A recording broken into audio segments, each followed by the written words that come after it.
গেছে আমাদের ফরিদগঞ্জের MP lion Harun সাহেব, উনি বলছে তুমি চেয়ার টেবিল কিনো, যা লাগে আমার কইও, লাগলে একজন লোক লইও, যদি তুমি বেতন না দিতে পারো আমি দিব।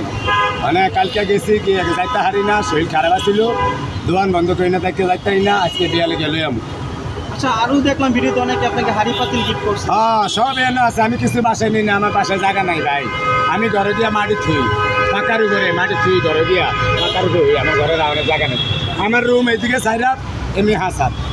আচ্ছা ভাই, এখন কি আপনার সেল কি বাড়ছে? বাড়ছে বাড়ছে, কিন্তু বেয়ার হ্যারমই। কালকে একজন লোক রাখছিলাম, মোটামুটি একটু আগাইছে, 1200-1700 টাকার মতো পাইছি। একজন লোক রাখছি, হ্যাঁ রে, আবার দিয়ে দিয়েছি 400। এই ঘুরেই না একই ঘুরেই না। এখন কত কেজি ভাত বিক্রি করেন মানে চালে? আচ্ছা, 60 কেজি চাল, 30 কেজি গোস্ত, ডিম আনছি 220টা।